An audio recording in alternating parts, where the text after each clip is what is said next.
Yeah, you got enough to cut in something, right? I hope so. Welcome to the Inn at Ole Miss.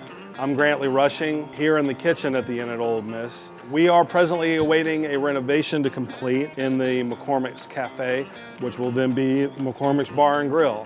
We're excited about it. We're gonna have a lot of really wonderful food and drink for anybody, for all comers. And in the meantime, we're going to demonstrate some food, cook some food here in the kitchen that you will be able to cook at home very easily. And so let's cook some stuff.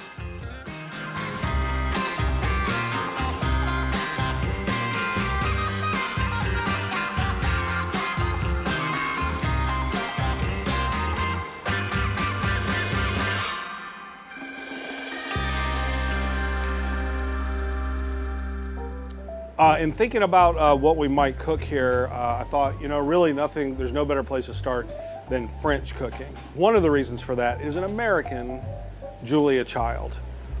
Julia Child really brought French cooking out of France into the world. She had an incredible impact. Her book series, The Art of French Cooking, really revolutionized the way that Americans look at food and what you find in the grocery store shelves. And so I thought that would be a great place to start. And one of the things about French cooking, it's a lot about technique. There's a lot of technique involved. It is about ingredients and good ingredients, but it's really especially about how you use those ingredients. A really wonderful way to get into that is with sauces. And of course, a wonderful sauce that's a French sauce that everybody loves is Hollandaise sauce. And so let's start there. So in order to make Hollandaise sauce, what we'll need is an acid, we'll need eggs, butter, and we'll need heat. And so all we're gonna need to do is juice some lemons. We're going to separate some eggs, melt some butter, and then we're gonna put all that together, and then we're gonna have Hollandaise sauce.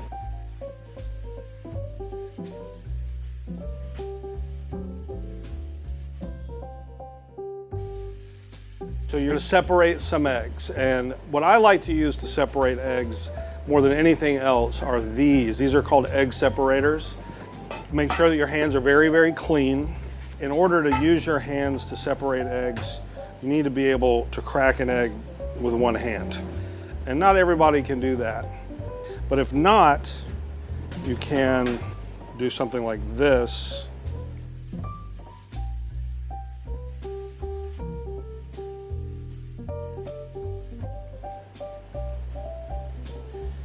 And you've seen this many times. We'll do 6 egg yolks.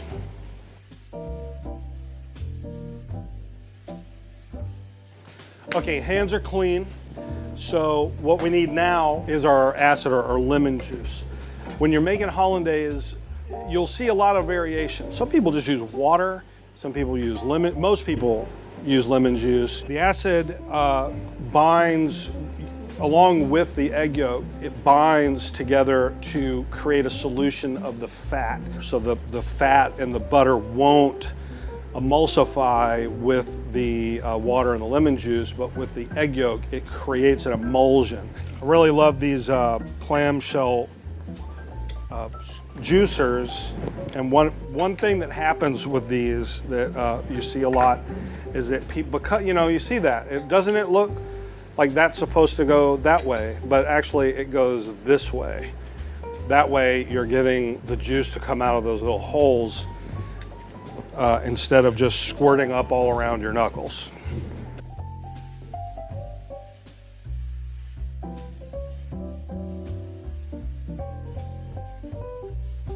We've got our egg yolks. We have our lemon juice, kosher salt. Why kosher salt? Kosher salt because it's got a coarser grind. It also doesn't have iodine in it. The iodine will actually make the salt harder, so it will dissolve more slowly.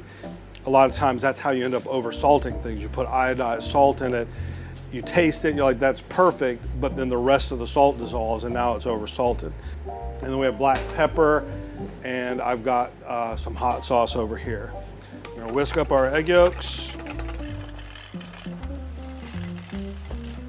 I am straining out this lemon juice.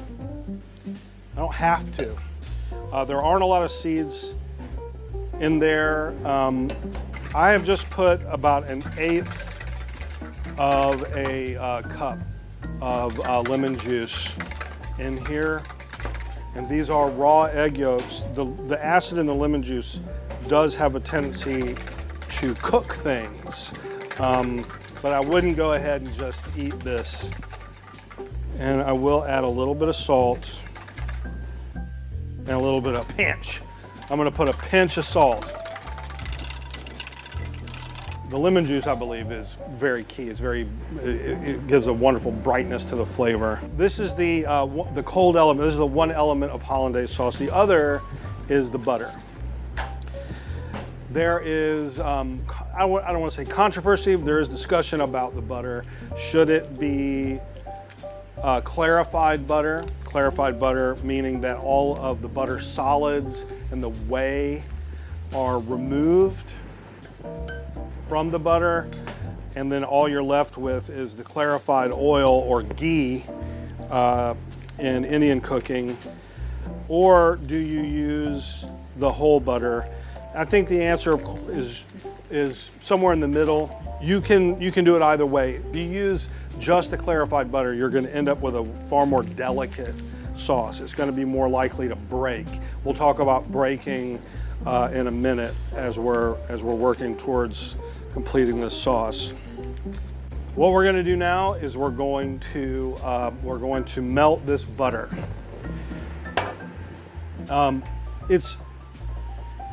It is exactly as hard as it sounds. We're going to put it on heat until it becomes a liquid. When you're melting the butter, there's a couple of stages that'll happen. First, it'll become a liquid.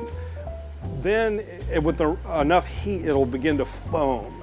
And that's literally the water and the butter solids and the whey that will begin to actually foam and cook in the oil of the butter. What we want to do is allow it to foam a little bit so that the water, the whey, the butter solids will go to the bottom. Let's have a look here. And that butter is screaming hot. See how it's boiling a little bit. Those solids are coming out. Like I said, I'm paying a lot of attention to this butter. You really could put it on a low heat, go about your business, keeping an eye on it every 10 minutes. If I just left that to sit there, after a little while, it would brown. And if that ever does happen, if you do end up browning your butter, don't throw it away. Brown butter is delicious. Just toss it with some green beans or vegetable or you can do all kinds of things with brown butter. It just has a wonderful nutty flavor. Okay, so this butter is, I'm gonna let it rest just a minute. So this is just water. This is just boiling water. Now I'm gonna cook these egg yolks.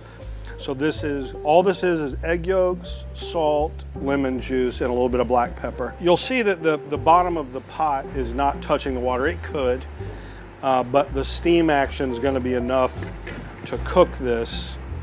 And it's getting my knuckles a little bit, but in any case, this is the dangerous part. This is the part where you can overcook or literally scramble your egg yolks.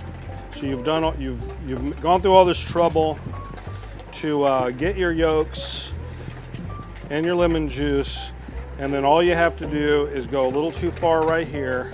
It doesn't take much to scramble these egg yolks.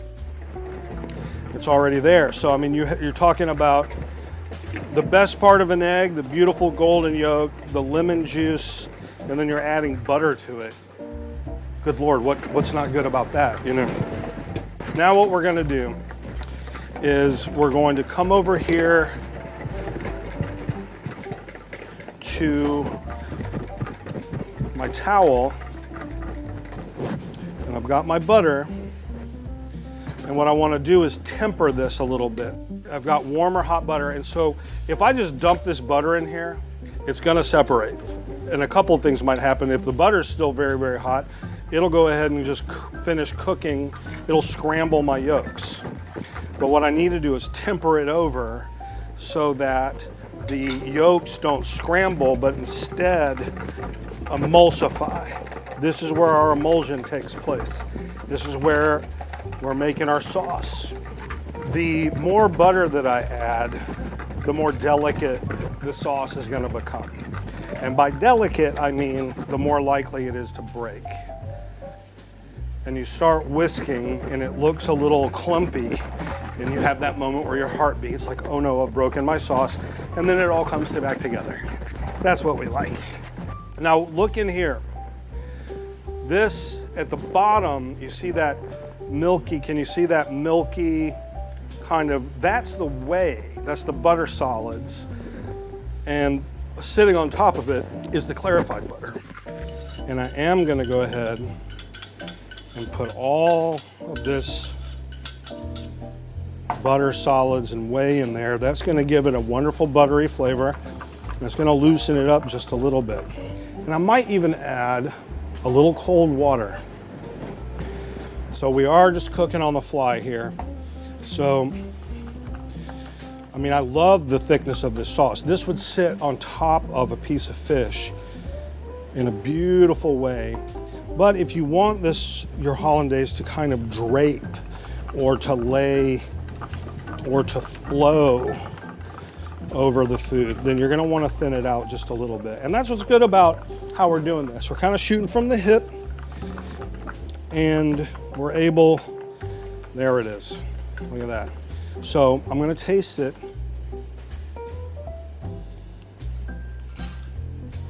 That's beautiful. A little bit of salt. That was 2 pinches of salt. I wouldn't even call that half a teaspoon.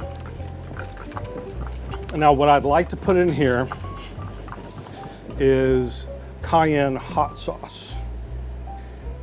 You'll see this a lot in New Orleans, where just good old hot sauce will go in. So of the hot sauce, I probably put a teaspoon. If I were to be putting powdered if I were to be putting powdered cayenne pepper, I just put a couple of shakes. And there it is, hollandaise sauce. I'm Grantley Rushing.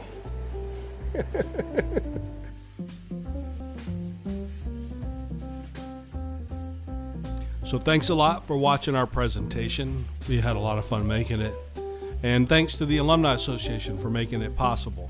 Check out our next presentation, which is where we show you how to make grilled filet of beef tenderloin with smashed potatoes, asparagus with brown sugar carrots, and hollandaise sauce.